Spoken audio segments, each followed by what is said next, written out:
자, 오늘 오후에 우리에게 주시는 하나님의 말씀은 에베소서 강의 17번째 3장 8절서 9절까지 지극히 작은 자보다 더 작은 자의 말씀을 제목을 가지고 강의 설교를 은혜를 받도록 하겠습니다. 3장 8절서 9절 모든 성도 중에 지극히 작은 자보다 더 작은 나에게 이 은혜를 주신 것은 측량할 수 없는 그리스도의 풍성을 이방인에게 전하게 하시고 영원부터 만물을 창조하신 하나님 속에 감추었던 비밀의 경륜이 어떠한 것을 드러내게 하려 하심이니라. 아멘. 사도 바울은 율법에 흠이 없었던 바리새인이요, 히브리인 중에 히브리인이요, 유대인으로서 가장 큰 자라는 이름의 사울이라는 이름을 가지고 있었습니다. 자칭 큰 자죠. 어떻게 해서 크냐면은 율법에 의해 흠이 없는 자다. 예를 들어서 율법에 의해 흠이 없도록 노력하는다. 그렇게 말하지 않았어요. 나는 율법에 의해 흠이 없었다라고 말을 했어요. 그러니까 그가 율법에 의해 흠이 없었다라는 것은 두 가지입니다. 율법에는 두 가지가 있어요. 하나는 규범적 율법이 있어요. 도덕적 율법이죠. 두 번째로는 제의적 율법이 있습니다. 제사 드리는 율법 있잖아요. 그런데 그 율법에 흠이 없다라는 거예요. 흠이 없는 자로서 율법에 의해 흠이 없다라는 것은 도덕 율법적인 관점에서 도덕군자의 삶을 살았다라고 표현할 수가 있는 거예요. 그러니까 자기가 뭐 이방인들 가운데 뭐 예수 믿는 사람들이 있다.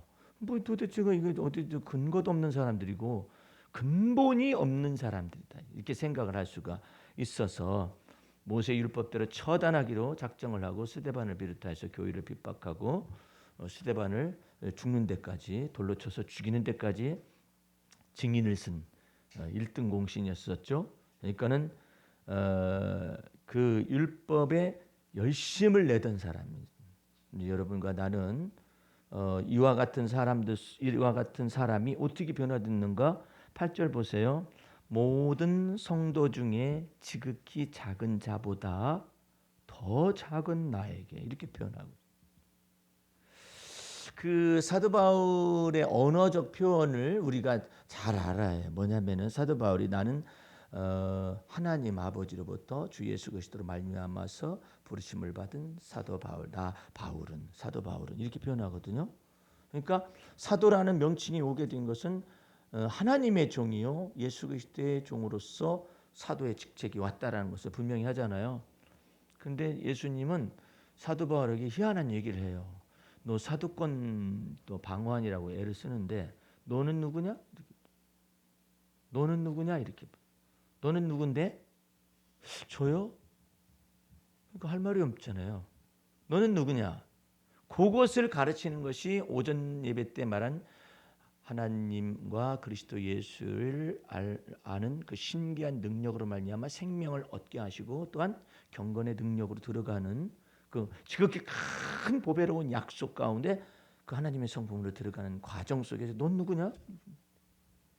전 사도인데 사도 말고 너는 누구냐고 인간 너 바울은 누구냐?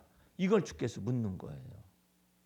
그러니까는 우리 주님은 인간 너 바울을 내가 너의 정체성을 찾게 해주고 싶다. 그런 내용이에요. 예수님은 누구세요? 나는 마음이 온유하고 겸손하다. 참 놀랍죠. 아니 예수님이 나는 길이요 진리요 생명이라고 말하실 수도 있잖아요. 그런데 나는 누군가? 나는 마음이 온유하고 겸손하다. 예. 수고하고 무거운 짐진 자들아 다 내게로 와라. 예. 그래서 에고에임이라는 것이 있는데 그게 뭐냐면 나는 길이요 진리요 생명이다. 나는 이다. 나는 무엇이다. 난 부활이요 생명이다. 나는 길이요 진리요 생명이다. 나는 포도나무다. 나는 하늘에서 내려온 생명의 떡이다. 나는 세상의 빛이다.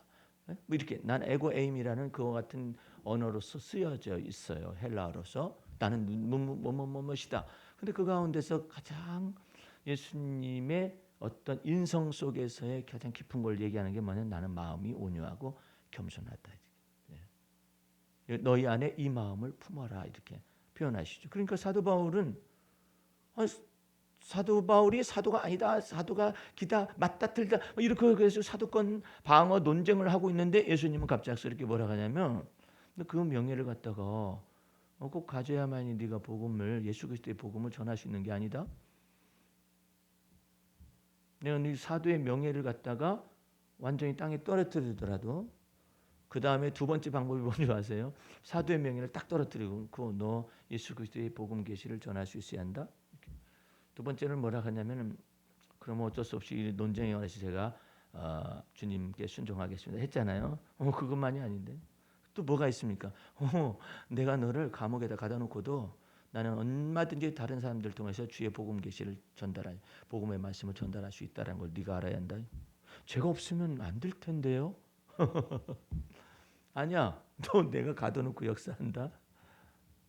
내가 너를 아예 가둬놓겠다니까 로마의 감옥에다 가둬놓고 역사하겠다. 그 이스라엘 백성들이 하나님의 존재성에 관해서 알을 때 뭘 하나님께서 가르쳐 주느냐면요. 이스라엘은 선민이다 생각을 했어요.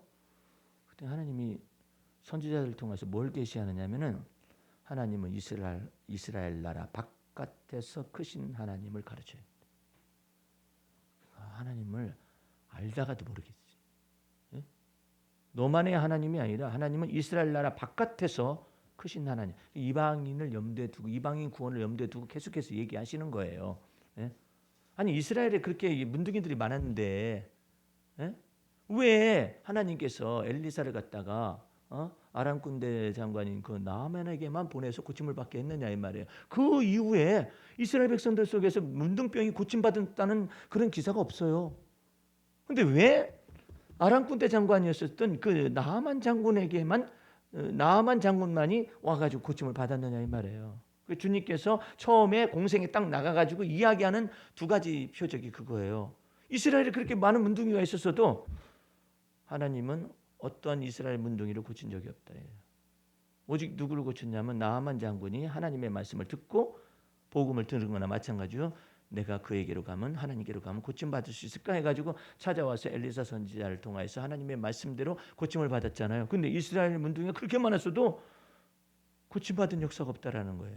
두 번째, 엘리야의 그 기근 시대 때 아하방의 기근 시대 때 엘리야 선지자가 역사했잖아요. 그때 이스라엘에 그 많은 과부가 있었는데 이스라엘 과부 어느 과부에게도 하나님이 선지자를 보내지 않았다.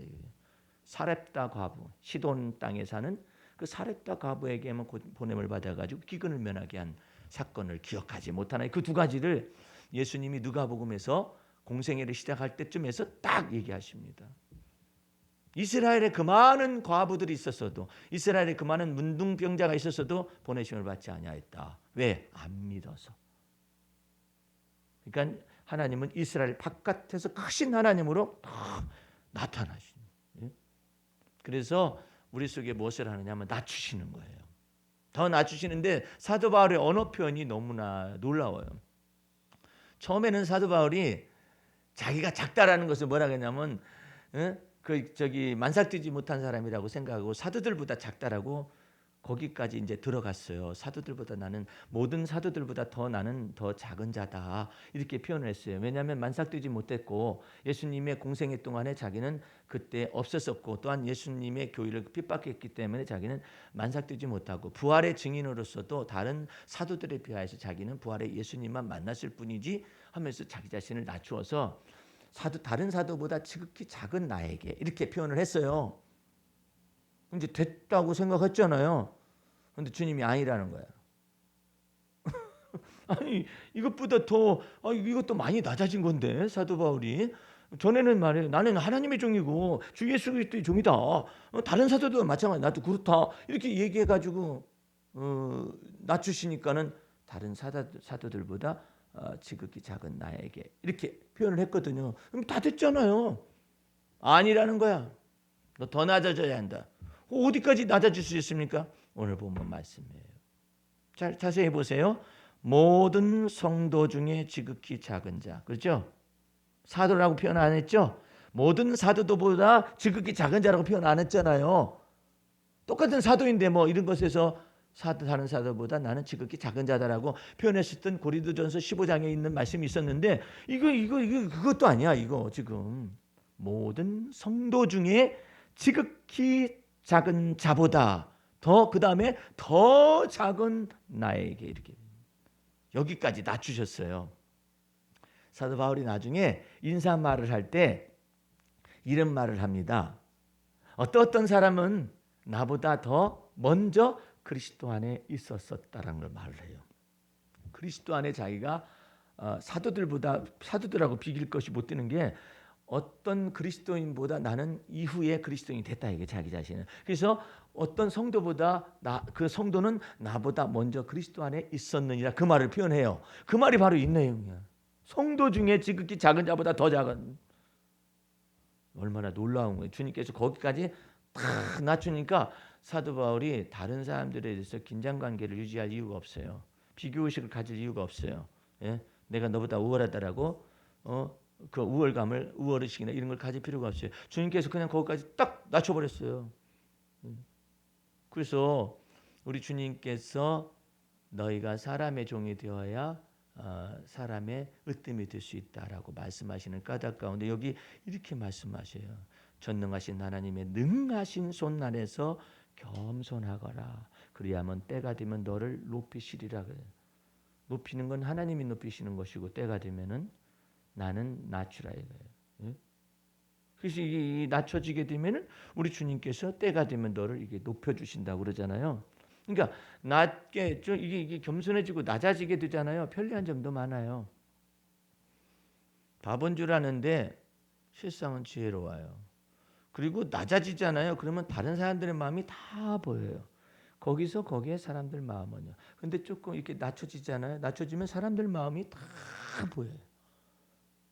저 사람은 저기에서 조금 힘이 들어갔구나. 저 사람 저기에서 좀 욕심이 들어갔구나. 저 사람 저기에서 자기 명예욕이 있구나. 저 사람 이게 다 보이는 거예요. 조금만 낮아졌는데 이게 조금만 이렇게 낮아지면은 다 보여요. 왜? 마음이 거기에요. 사람들 마음 다 거기서.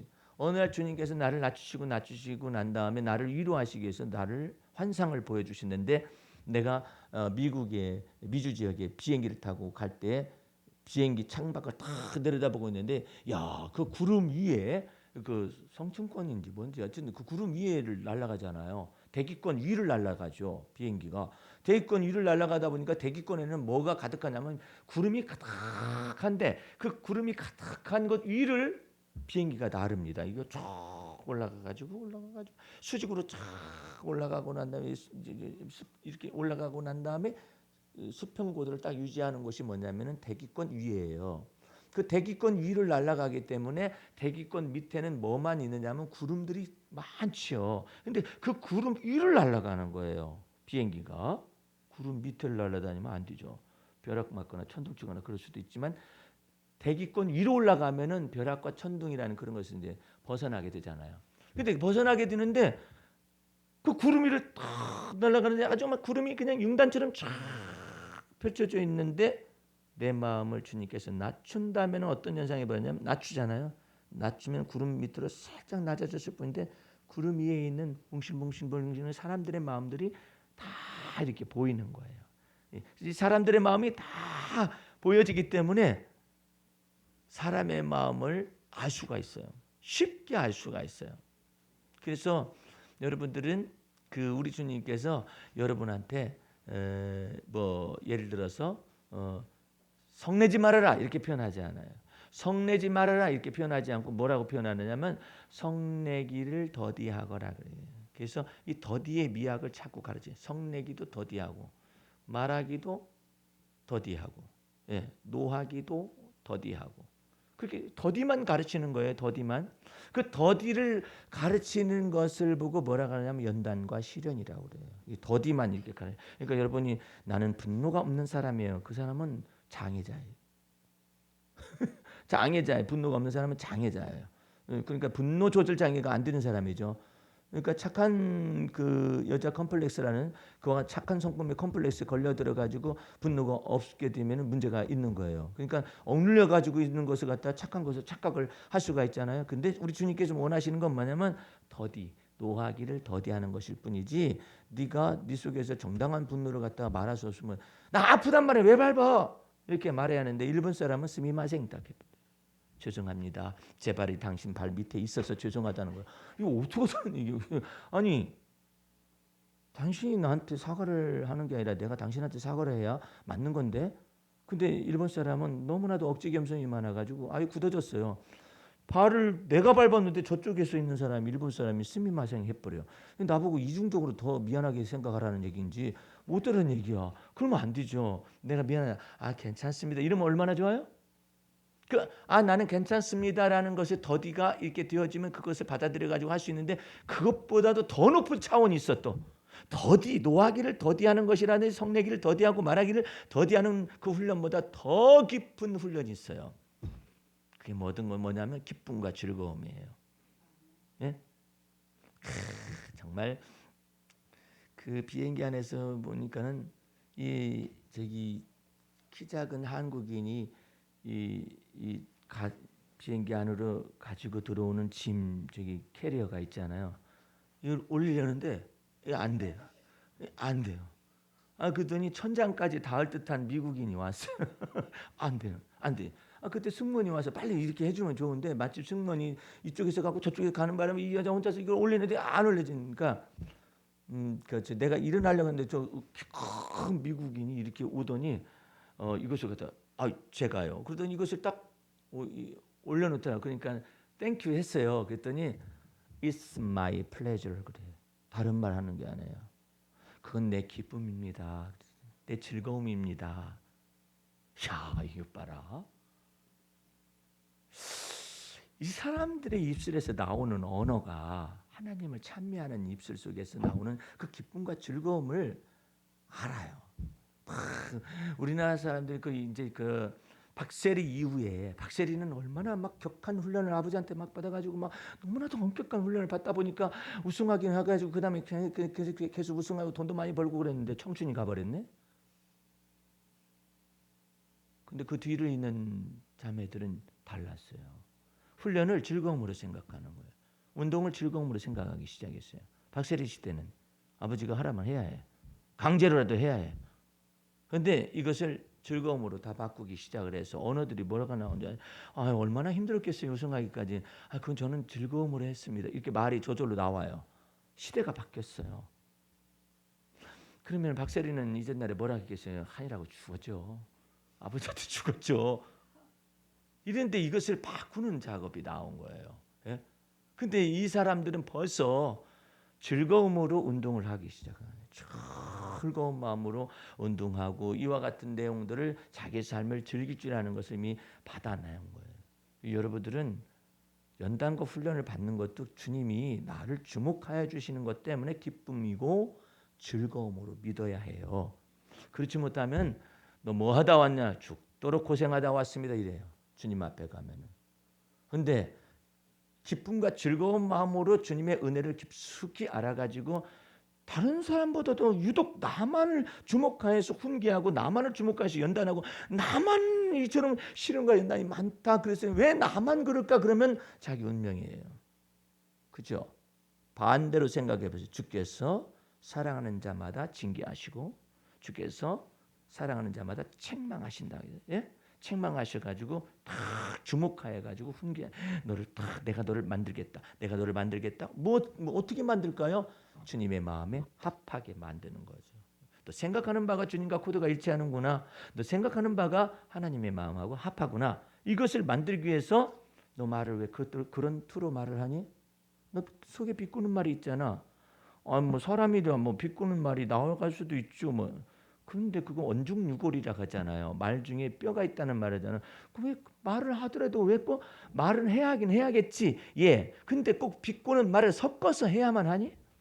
이왕이 전달해 주는 말 생각 한번 해보거나. 예수님이 비꼬 와서 뒤틀어 가지고 말하더라. 성경에는 없어요. 예수님은 정직을 말했지 뒤틀어 가지고 뒤틀려 가지고 뒷담화를 탁 쳐서 말하시더라. 이런 건 없어요.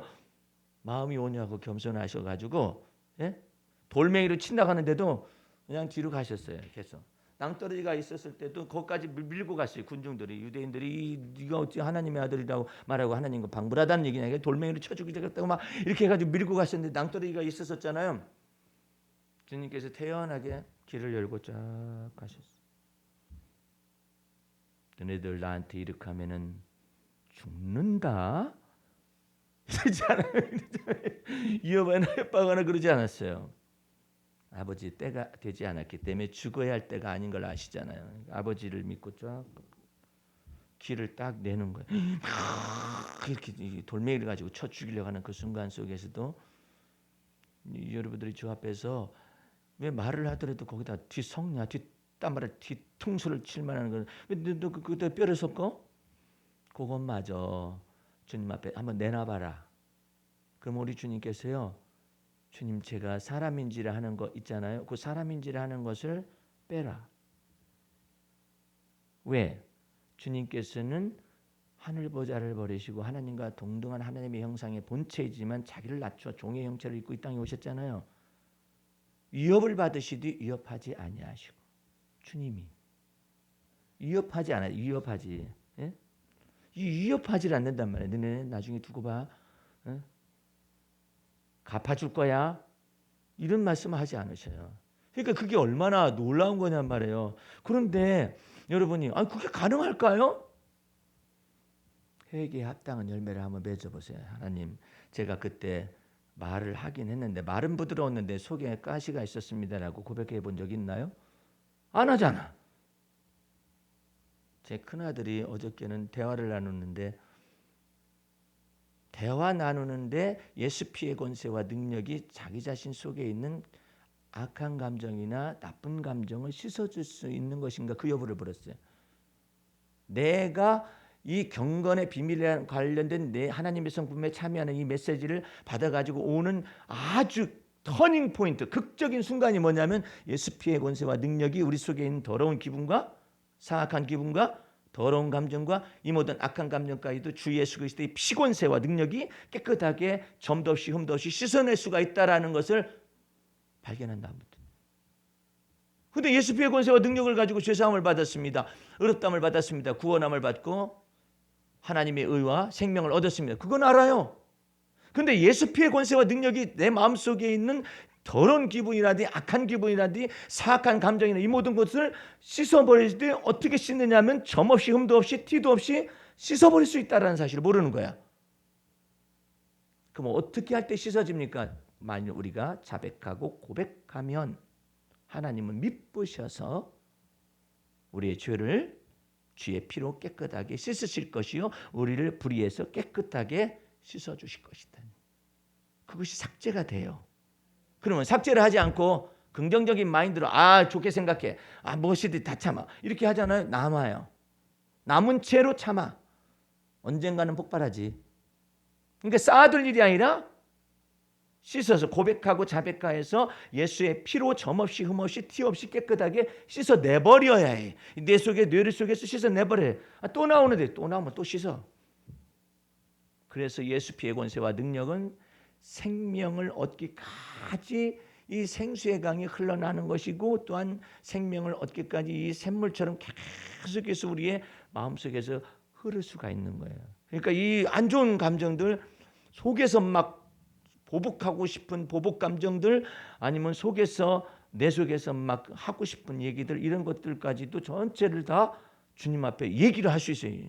주님 제 생각 제가 저 말을 듣는데요. 제 마음속에서 막 시부렁거리고 싶은 막 생각이 막 나요. 막 하면서 그리고 이 얘기를 해야 주님 앞에서 내가 분노도 풀리고 참아 말 못하는 그런 것들도 주님 앞에서 내어놓고 씻어야 말 못하다 죽은 귀신이 안 붙을 거 아니에요. 근데 이 말 못하다 죽은 귀신이 붙으면 어떤 현상이 나타나냐면 시부렁. 세상에 목사님들이 테니스 하다가도 시부렁거려. 그러면 내가 그래요. 내일 비 오겠다. 또 시부렁거려가지고. 네? 뭐 이렇게 시부렁거려? 너는 뭐라고 그렇게 시부렁거리냐? 후배한테 물어봤었더니 힘들어서요. 그래. 그만둬 그러면. 그만둬. 응?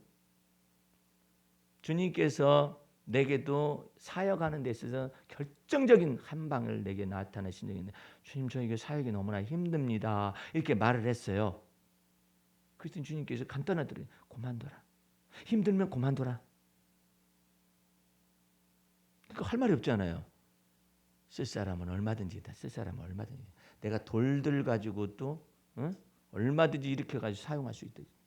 근데 내가 너에게 은혜를 주고, 내가 너한테 존귀를 주고, 내가 너한테 지혜를 주고, 내가 너한테 복음을 주고, 근데 그게 기쁨과 즐거움이 아니냐면 영광스러운 것인데 뭐 힘들다고 어쨌다고 그만둬. 그때 보면 또 목사님, 사역자들 그래, 선교사들도 그래. 힘들어서 그만뒀으면 좋겠다고. 그럼 주님이 간단하게 말해요. 그만둬라. 그럼 어떤 현상이 발생한 줄 아세요? 땅을 파자니 힘이 없네. 땅 파고 한번 살아볼래?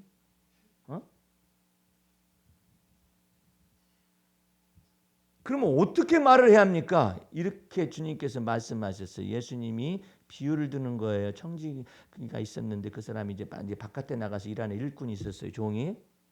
그래서 하루 종일 일했어요. 이게 저녁 때 돌아오잖아요. 그러면 그 주님으로 말씀하신 예수님이 이처럼 말씀하십니다. 너 내 밥상을 차리고 시중을 돌아라. 그 종이 그런다는 제가 종일 또 일했는데요. 그렇다 그러면 주인이 이놈을 갖다 매로 쳐라. 죽어도 상관없다고 말할 수 있다는 그 시대가 그 시대예요. 종이 주인하고 종 차이가 그렇게 난다고. 예? 그래가지고 이제 예수님이 주님께서 그러는 거예요. 종한테 아니 네가 하루 종일 수고했다 해가지고 나한테 시중을 들으라고 했는데 네가 하루 종일 일했기 때문에 힘들다 해가지고 내가 너를 위해서 사례를 하고 내가 너를 위해서 시중을 들려? 그런 것이 아니다 이거예요. 시중을 주인에게 하루 종일 일하고 난 다음에 주인에게 시중을 다 들고 난 다음에 그 종이 해야 할 말이 있어요. 그 종이 반드시 이 말을 하라는 거야. 그 주인 앞에서 종은 저는 무익한 종입니다 라고 말을 하라. 그게 무슨 말이에요? 주님께서 저를 버리시면은 버려질 수밖에 없는 종에 불과한 사람입니다. 그건 사람이 아니에요. 종이야 종. 예? 그렇게 말하기를 주님께서 원하시는 거예요. 근데 뭐 힘들어 죽겠다고? 그만둬. 예?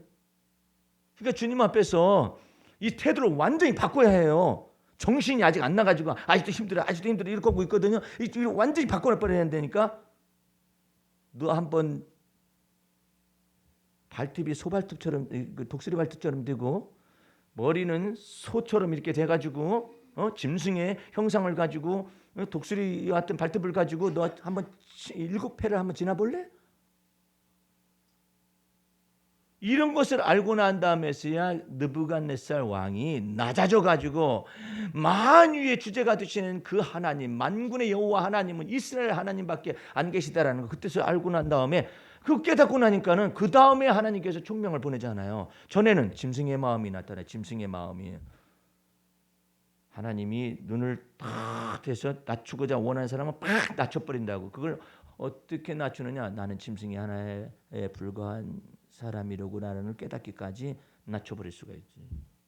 짐승이 하나에 불과하다라는 것을 알기까지 딱 낮추시고 그러실 수가 있단 말이에요. 박정희가 저희가 조국 근대화 일꾼으로서 얼마나 애를 썼어요. 정말 잘했지요. 근데 거기서 탐욕이 들어가는 거야. 탐욕이 들어가가지고 유신 독재를 하잖아요. 죽을 일을 자처한 거잖아요. 말을 안 듣네. 그다음에 그와 같은 잘못들을 지적하는 사람들을 피를 흘리게 만들고 이런 현상들이 나타났네. 하나님이 결심하시죠. 내가 너를 짐승이 하나로 처리를 한다. 가장 신뢰한 중정부장을 손을 통하여서 총에 맞아 죽잖아요. 네가 전에 유경수 여사 있었을 때 이미 내가 한번 너한테 경고를 보냈으면 알아들어야지. 아직도 못 알아듣느냐. 그것이 지금의 박근혜 탄핵 사건까지 연장선상에 있었던 거예요. 이것을 마무리 짓자라는 얘기죠. 그러니까 이게 지금요. 이 박근혜 탄핵 사건이라는 것은요. 전 대통령 이 탄핵 사건에는 엄청나게 유신 독재에서부터 나타난 이와 같은 것들이 이게 한꺼번에 다 처리하는 이와 같은 내용들이에요. 이것을 우리 한국의 국민들의 이 의식 속에 완벽하게 하고자 원하는데 그 수구 세력들이 너무나 만만치 않아서 화요일 날 이제 봐야 해요. 재판 때. 그러니까 이것은 국민 의식 수준을 굉장히 높이고 있는 거예요. 주님께서요. 이와 같은 것을 통하여서. 예? 그래서 여러분과 내 속에서 하나님이 이 민족 속에서 이 나라 속에서 국가라고 해야죠. 이 국가 속에서 계속해서 대한민국 국가 속에서 계속해서 일을 서서히 하나님은 서서히 하셔요. 왜? 국민의식이 진행되어지는 과정 속에 너무나도 이게 교차되는 것들이 많아요. 네? 아직도 박근혜 씨가 국모인 줄 알아요. 국모. 나라의 어머니신 줄 안다고. 그런 분들이 있잖아요. 그러니까 서서히 재판도 이런 과정을 통해서 또한 검찰에 소환되는 이 과정들을 천천히 서서히 통해서 이 국민의 의식 수준들을 업그레이드를 시키고 있고, 세상에 해도 너무한다. 헌재의 결정이 다 복종하기로 양쪽에서 다 작정을 했잖아요. 그러면 복종해야 할 게 아니야. 그럼 반역이지, 복종하지 않으면은. 근데 그런 것들이 안 돼. 이 약속이 이행이 안 돼요. 그래서 이 모든 것을 서서히 하는 거예요. 여러분의 인생을 우리 주님께서 확 바꾸지 않아요. 서서히 주님을 바라보고 주님을 바라보는 연습을 해서 기질의 변화나 성품의 변화가 나타나는 거예요. 단번에 확 변하잖아요. 미쳐요, 사람이. 그 감당을 못해요. 속도가 너무나 빨라가지고 감당을 못해요. 서서히. 주님께서 나한테 성령의 충만함을, 예수 믿고 난 얼마 안 돼가지고 청년 때 성령의 충만함을 주시더니 내가 그렇게 세상의 비관론자이고 우울한 사람이고 막 기분이 막 다운된 그런 사람으로서 나는 어두운 삶을 그렇게 살고 그랬는데 갑자기 성령 충만하니까 말이에요. 세상에 내가 그렇게 밴댕이 소가지 같은 그 소갈딱지 같이 그렇게 좁았었던 그런 사람인데 세상에 내 마음이 그렇게 넓어질 수가 없고, 어떤 사람이 오룻밤 때리면 때려주세요라고 말할 수 있을 것 같아. 정말 내가 그렇게 온유할 수가 없고, 그때 사랑의 열매들이 막 다 나타나기 시작을 하고 막 엄청나더라고. 그렇게 내 마음이 막 그냥 넓혀지고, 그 다음에 눈만 뜨잖아요. 여기에 요한계시록 1장에 예수님의 발이 이렇게 딱, 이게 딱 여기 딱 언제나 내가 떠도 계시고 안 떠도 계시고 이게 딱 있어요. 이게 딱 만질 수 있는 거리에 있으셔요. 나는 변화된 줄 알았어요. 변화된 게 아니라 앞으로 변화될 것을 그냥 보여주셨을 뿐이에요. 그의 지금까지 내 생애 속에서 이 기질의 변화라든지 성품의 변화, 인격의 변화를 놓고 계속해서 하나하나 말하는 것도 가르치시고, 기분 쓰는 것도 가르치시고, 성격 쓰는 것도 가르치시고, 이렇게 해가지고 주님께서 나를 만들어 오시더라고. 서서히 여러분들 손톱을 멍치 팍 때렸어요. 그래가지고 피멍이 들었어요. 확 빼버려 그냥. 그 고문, 박정희 때 그 고문을 당하던 그 열사가 있었거든요. 교도소에 갔는데 이것을 뺄 수도 없고 여기다가 막 고문을 가한 거지. 뺄 수도 없고, 그 김진웅 목사님이라는 그분이 얘기를 해주는 건데, 이걸 뺄 수도 없고 그냥 어떡할 수도 없고 성질을 못 이겨가지고 막 이렇게 하고 있는데 주님께서 그러시더래. 때가 되면 바뀐다 그러더니 조금 지나니까 수일이 지나고 난 다음에 조금 손톱이 자라가지고 빠져나오고 조금을 빠져나오고 조금을. 그 다음부터 혁명 가지고는 안 되겠다라는 걸 생각을 했다는 거 아니에요. 혁명 가지고는 안 되겠다 생각해가지고 청계천으로 간 거예요. 그 빈민들한테 가가지고 거기서부터 이제 사역을 시작을 한 것이 두레마을의 이제 원조가 된 것이죠. 오늘 여러분들 주님께서 여러분 속에 들어오셔가지고 금방 바꿔버리잖아요. 미쳐버리는 사람이 이 속도를 못 따라가요. 이게 이해를 못. 그래가지고 들짐승에 성행한다고 그래요. 빨리 또 하게 되면은 들짐승에 성행해가지고 그 들짐승이 뭐냐면 교만한 정욕이 딱 나타나는 거예요. 그러니까 서서히 변화를 주면서 하나는 변화를 주고 하나는 이제 새로운 성품으로 만들어주는 거예요. 하나님의 성품으로 만들어주고 변화를 주고 성품으로 만들어 연단하고 변화 주고 성품 하나님의 성품으로 또 만들어. 이게 서서히 이게 It's my pleasure. 그것은 내 즐거움이에요. 이것이 되는 데까지 그냥 우리 주님께서 여러분들을 끌어올리시는 거예요. 예? 그거 어떻게 했어요? 작은 자보다 더 작은 나. 무슨 말장난하는 건가 싶죠. 성도보다 못하고 뭐 사도 바울 선생님이 왜 성도보다 작대? 아니죠. 근데 성경에 써 있잖아요. 성도보다 더 지극히 작은 나에게 더 작은 나. 와. 여러분들 그 온유하고 겸손한 열매를 자꾸 들어가시게 되면은 마음이 편해질 거예요. 이제 죽어도 죽이는가 보다 싶을 정도로 주님께서 여러분에게 깊은 평안을 주시는데, 그 깊은 평안 속에 뭘 주시느냐면은 사람의 지혜가 아닌 하나님의 지혜와 명철을 탁탁 그때마다 딱딱 주십니다. 악한 데 미련한 것을 통하여 선한 데 장성한 지혜를 탁 주는 거예요. 그래서 여러분 속에 필요한 거예요. 나는 날마다 죽노라가 왜 필요하느냐? 주님께서 지혜와 총명의 영을 부어주시기 위해서 나는 날마다 죽으라는 내용이에요. 이 혈육의 지혜가 아니라, 계산된 지혜가 아니라 하나님의 지혜와 총명이 탁탁탁 역사를 하는 거예요. 그 하나님의 지혜와 총명의 그 좋은 점이 뭐냐면 덕을 세워요. 덕을. 모든 사람에게 덕을 세우는 그 하나님의 지혜와 총명이 탁 나타나는 거예요. 그러니 얼마나 감사하냔 말이에요. 그러니까 여러분들은 주님께서 지금 한편으로는 바빠요. 여러분들을 만드시기 위해서. 왜? 주님께 쓰시하기 때문에. 근데 내가 바쁘면 안 돼. 주님께서 내 속에서 바쁘시도록 해야지. 예? 그러려면 어떻게 주님 앞에 나는 날마다 죽노라는 것을, 이 진도가 나가야, 죽어야 바꾸지 살리지. 예? 근데 죽지도 않고 만들어달라고. 급해가지고 죽지 않고 만들어지지. 그러니까는 한번 써봤어요. 그래서 박태선이한테도 확 뽑았어. 아니, 박태선이라는 사람이 전설적인 그런 이단 인물인데, 얼마나 병 고치는 신유의 능력이 강했으면 박태선이가 발을 씻은 물을 갖다가 어깨에다 부었거든요. 타버렸어요. 아픈 사람이. 그것을 보여주더니 어떤 사람이, 그 무슨 물이냐 그랬더니 박태선이가 발을 씻은 물을 갖다가 가지고 했었더니 역사를 하더라는 거예요. 병 고침이 나타나더라는 거예요. 좀 이상한 놀라운 일이잖아요.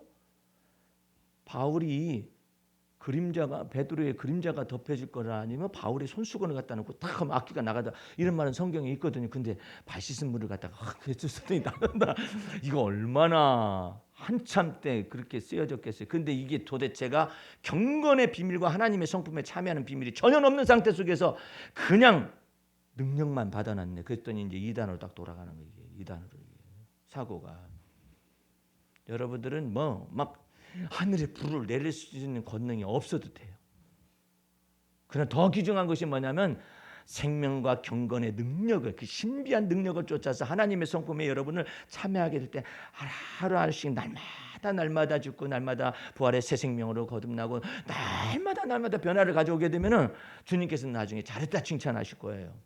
할렐루야. 내가 주의 이름으로 병을 고쳤나이다. 내가 주의 이름으로 예언하였나이다. 내가 주의 이름으로 귀신을 쫓아냈나이다. 그런데 예수님이 내가 너희를 도무지 모르는 자들의 이 불법을 행하는 자들아, 왜 그런 말씀이 나오느냐 말이에요. 주의 이름으로 다 했잖아요. 거기 귀신이 나간 거 아니에요. 병도 고쳐진 거 아니에요. 그런데 무엇이 없느냐? 경건의 신기한 능력이 없어. 하나님의 성품에 참여하는 게 없어요. 하나님의 마음으로 이게 바뀌어지질 않아. 이제 주님 나라 가면 저울이 큰 것이 있어가지고 거기에 딱 올라서잖아요. 건강 진단하기 위해서 올라서는 게 아니에요. 얼마나 하나님의 성품으로 바뀌어졌는가 이거 찾아내는데, 너는 어떻게 니에미 성품을 그대로 가지고 살다가 왔니? 너는 어떻게 니에미 성품을 가지고 기질을 가지고 그대로 가진 채로 살다가 왔어? 그 뭐가 있는데? 하나님의 성품으로 바뀌어지게 하기 위해 너는 죽었고 그리스도가 네 안에 사시는 거 아니냐? 네 어미가 한숨 짓고 근심을 그냥 맨날 한숨 짓고 근심하고 걱정하고 하는 그 습관을 그대로 가지고 살다가 왔네. 그러면서 주여 믿습니다. 한숨 푹 쉬고 주여 믿습니다. 근심하고 염려하고 걱정하고 이렇게 하고 살다 왔네. 그거 어찌 하나님의 성품이 있냐? 그리스도의 평강이 네 마음을 주장하게 해야지. 근데 그리스도의 평강이 제 마음을 주장하는 것 자체도 모르고 걱정과 근심하는 습관을 반복하고 살아오는데, 그것이 하나님이 보실 때는 뭐냐면 너가 그거 어렸을 때부터 습관이다. 아예 어미한테서 배우고 아버지한테 배운 그대로 그냥 가지고 사는 거예요. 근데 이제 여러분을 그리스도 안에서 새 사람을 딱 지으면 의와 진리의 거룩함으로 지으심을 받은 새 사람을 날마다 입는 거예요. 옛사람은 죽고 날마다 의와 진리의 거룩함으로 지으심을 받은 새 사람을 입는데, 그걸 보고 하나님의 성품이라고 한다 이 말이에요. 베드로 보세요. 변하는 거. 그 베드로가 그렇게 변한다고. 이 과정 속에서 보게 되면은 베드로가 놀랍도록 새로워지잖아요. 아까 말했다시피 오전 예배 때 말했다시피 그렇게 요동함이 많던 인물이 온유하고 안정된 심령에 썩지 아니할 것으로 자기를 단장한다는 것이 무엇을 알기 때문에 그 언어를 거기다 놓는 거예요. 사도 바울은 온유하고 안정된 심령에 썩지 아니할 것으로 너희를 단장하라는 그 언어가 없어요.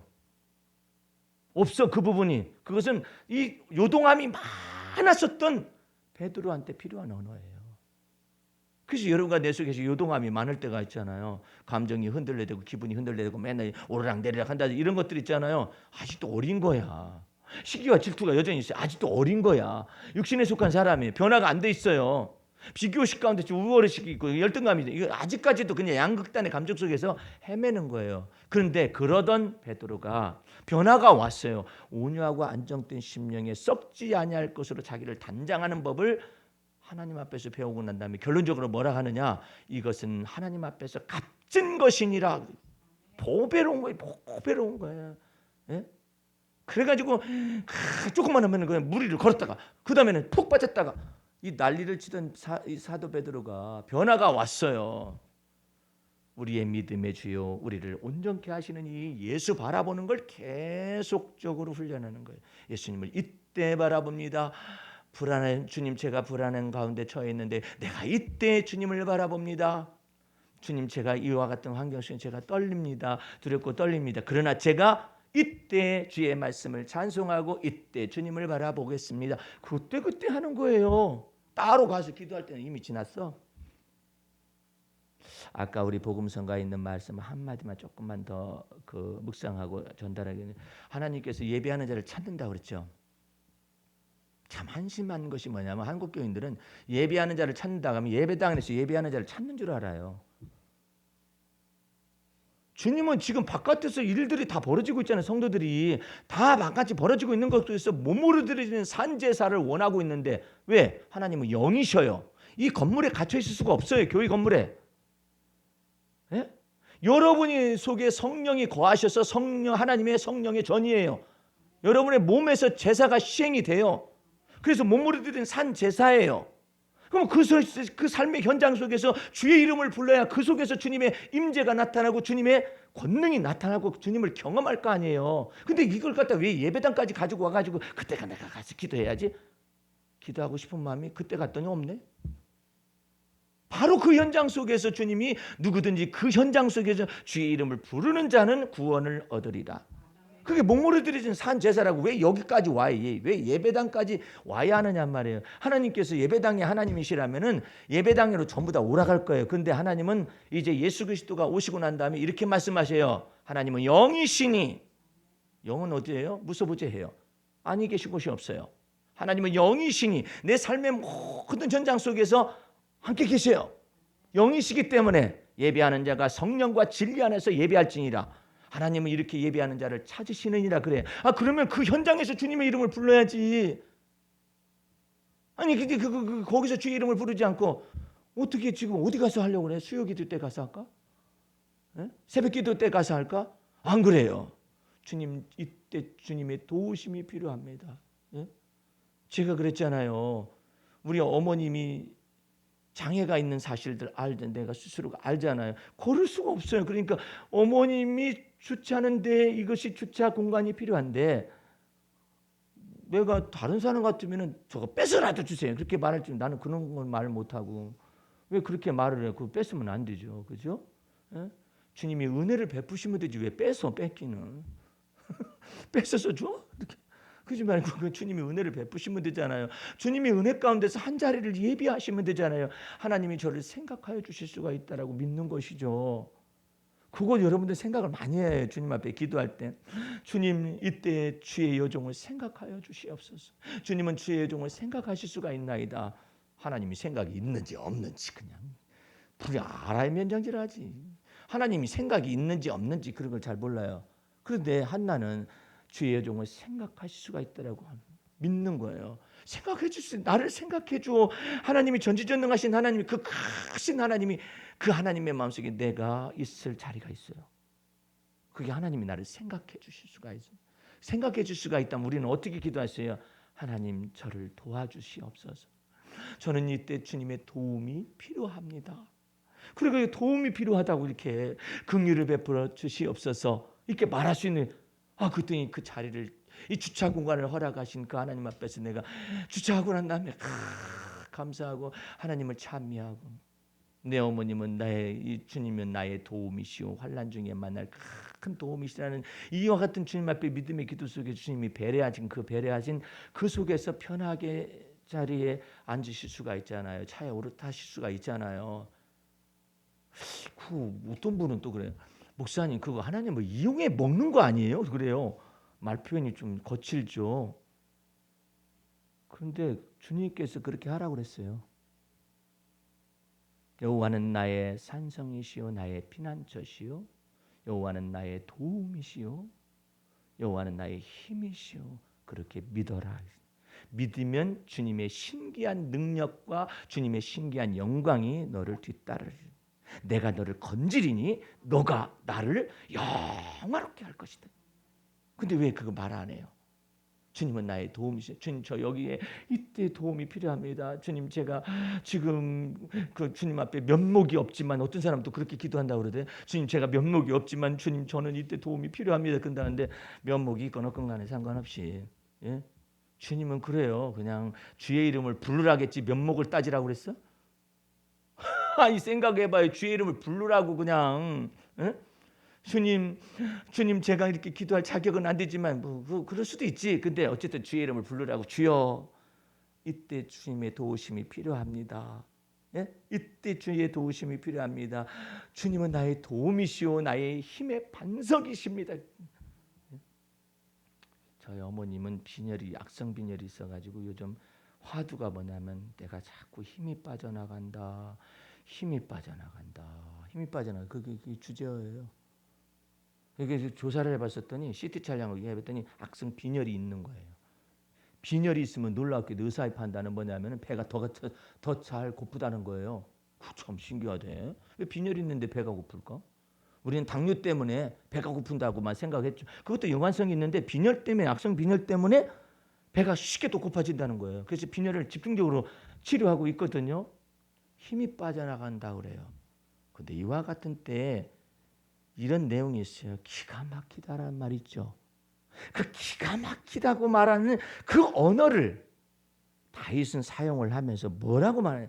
하나님은 나의 반석이시요 기가 막힐 웅덩이와 이 수렁에서 건져내실 그 하나님을 어떻게 불러요? 하나님은 나의 반석이십니다. 반석은 반석인데 뭐라고 하느냐면 그 다음에 언어가 중요해요. 내 힘의 반석이십니다.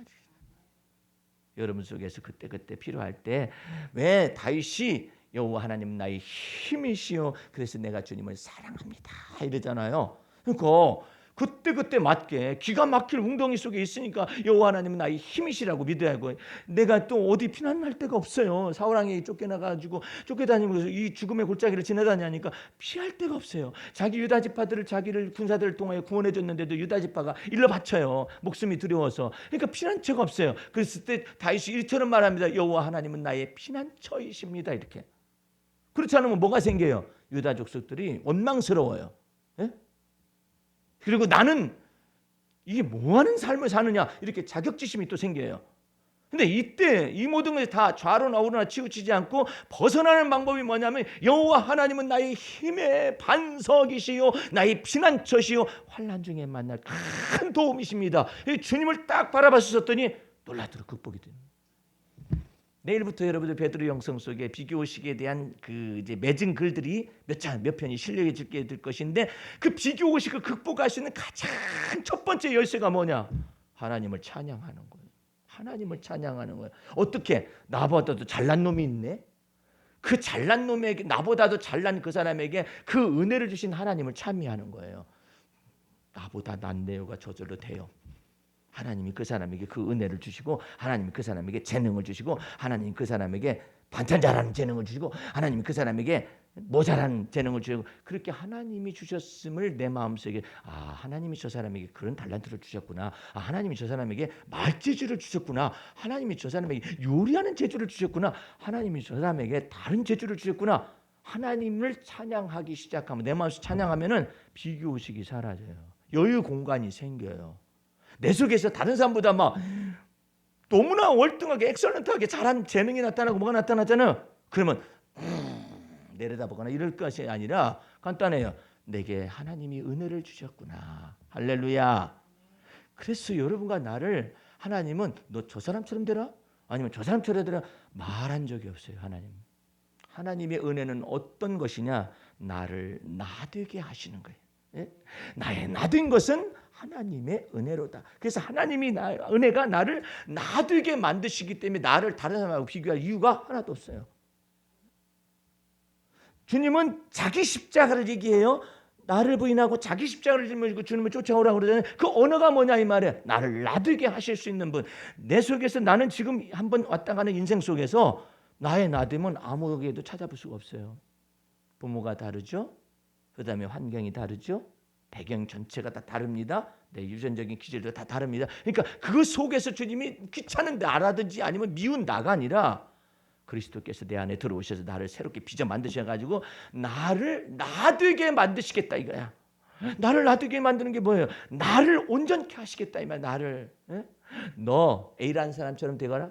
너 B라는 사람처럼 되거라. 어떤 꼬마 녀석한테 아버지가 그랬다잖아. 이놈의 새끼야. 너는 나이가 지금 30살이 넘어가지고 말이야. 이따위로 행동하냐? 그랬더니 아들놈이 있다 그러더니 아버지는 30살 때 뭐 하셨는데? 뭐 했다 그러니까 30살 때 요셉은 총리했다는데? 뭐더라 그 비교를 해가지고 망신살을 뒤집었어. 그러잖아요.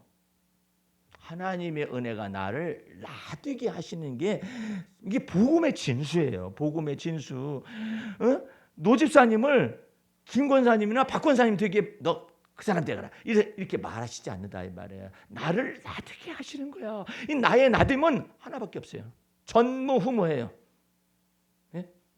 이 나의 나된 것은 전무후무하다니까요. 그러니까 하나님께서 나를 나되게, 그러니까 내가 내 인생 속에서 주님이 온전하게 나를 온전케 하시기 위해서 주님이 내 안에 들어오신 거예요. 나를 완전케 하시는 주님을 바라보라고 그러잖아요. 내 믿음의 주요 나를 온전케 하시는 예수를 바라보자 이랬잖아요. 예? 그러니까 사도 바울은 그것을 아는 거예요. 내가 다른 사도보다 더 많이 수고하였을 때 내가 아니라 나와 함께 하신 하나님의 은혜로라. 그리고 그 다음에 말씀이 뭐냐면 나의 나된 것은 하나님의 은혜입니다라고 고백을 했어요. 옛날 어르신들은 자식들을 위해서만 살았었거든요. 근데 마이너스가 있습니다. 그 속에 균형 잡히지 아니한 무엇인가가 있었어요. 그럼 어머니의 인생, 아버지의 인생은 어디 가죠? 요즘은 많이 달라지셨어요. 어떤 부자가 테니스 치러 오는 일반인이 있는데 자기가 부자이기 때문에 또 돈을 사용해가지고 사업을 더 일으킬 수 있어요. 근데 70세가 다 되셨어요. 그러다가 뭐라고 말하냐면은 근데 내가 사업을 다른 걸 일으켜가지고 누구 주는 거야? 생각해보니까 자식한테 자식 주는 건데 자식이 내가 죽은 다음에 나하고 무슨 상관이 있지? 이 생각이 미친 거예요. 아니 내가 뭐 사업을 벌려놓고 내가 고민을 해? 그 생각이 미치고 난 다음에 이분이 투자 안 하기로 결심했어요. 내가 내게 있는 거 가지고 실컷 누리다가 가야겠다. 그러시고 그냥 계속 그냥 토요일마다 그냥 무슨 회를 사오지를 않는가 무슨 사오지를 않는가 그렇게 하시는 분이 있어요. 그래서 왜 그러세요 어르신? 그랬더니 아니 이거 뭐 난 먹고 살만하고 자식들한테 줄 거 다 줬어. 그러니까 이제 내가 누리고 살아야겠구만.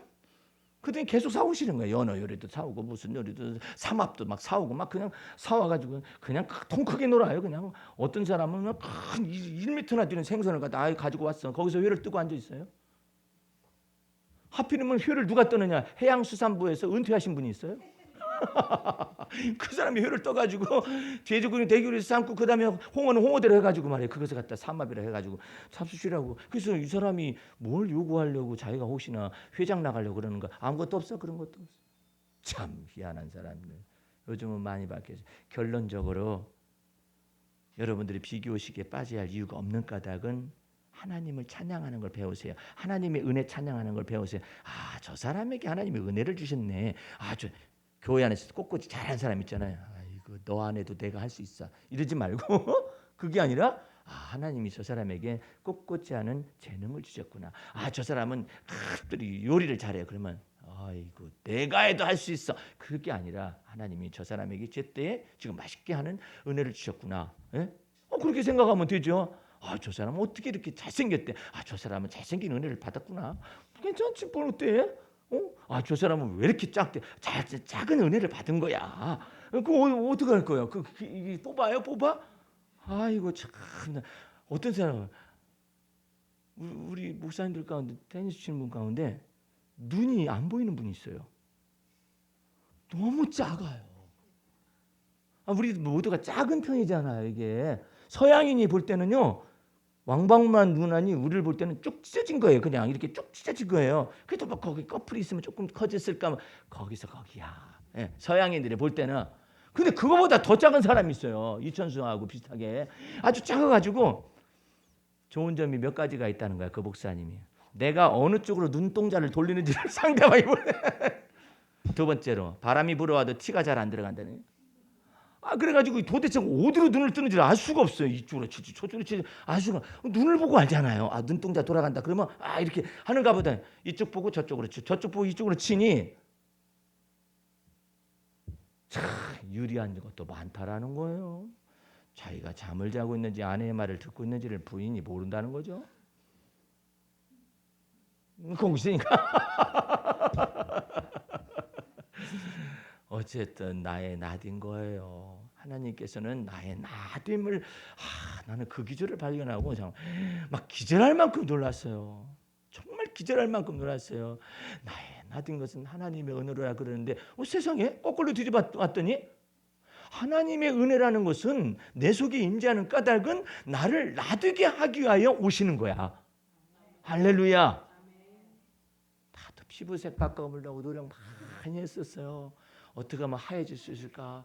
어떻게 하면 하얘질 수 있을까? 머리털도 막 곱슬로 바꿔보려고 막 이 돼지털 같은 이 머리털을 갖다가 어떻게 하면 막 이 10대 때는 막 이것이 어떻게 하면 곱슬을 되어줄 수 있을까? 핑크 파마로 돌려버릴까? 어떻게 해볼까? 불만이 많아가지고 그랬었는데 나를 하나하나 용납하다 보니까 또 곱슬이 저절로 돼가네. 힘이 없어서 그런 건지 뭔지 대봤자 뭐 별로던데 뭐 그냥 거기서 거기지 뭐. 곱슬보다도 머리숱이 맞는 게 더 은혜더라고. 내가 생각할 때는. 어쨌든 그러건 어쨌든 간에 나를 놔두게 하시기 위해서 하나님의 은혜는 오셨다. 그래서 그 은혜가 끝나는 게 아니에요. 샘물처럼 흘러나는 이 샘물이 시냇물처럼 흘러나는 샘물처럼 역사하시고요. 그 다음에 생수의 강으로 갑자기 역사하시다가 그 다음에 또 샘물처럼 역사하시다 이걸 반복해 주셔가지고 여러분의 인생 속에 막 임재하실 거예요. 그때 딱 열어놓고 주님께서 나를 놔두게 하시기 위하여 이처럼 역사했구나. 너는 어떻게 살아왔냐? 저는 바울을 닮으려고 애를 썼습니다. 네가 바울을 닮으려고 그래? 그러면요 저는 어떻게 되냐면 너는 너되게 하기 위해서 주의 은혜가 있는 것이고 그리스도가 네 안에 들어가신 것이고 성령님이 네 속에 거하시는 것이다. 이제부터는 너를 온전케 하시는 주님의 능력을 자꾸 경험하는데 사도 바울이 그 다음에 이런 말을 합니다. 나를 능하게 하신 하나님을 찬송합니다. 야, 나를 능하게 하신 하나님을 찬송합니다. 예? 나를 충성되이 여기셔서 나를 능하게 하신 하나님. 예? 내가 나는 언제나 김치 잘 딴 거 그렇게 말하면 안 되지. 죽을 쓰는 일을 경험해봐야 나를 능하게 하신 하나님 그것이 됐네. 저절로 됐네. 예? 김치찌개 같은 찌개 같은 것도 나는 언제나 찌개는 내가 잘하지 맡아놓고 잘하지. 천만의 말씀. 아이고 밥은 내가 잘해. 천만의 말씀. 그냥 완전히 그냥 망신살 뒤집어 쓰게 만들어놓은.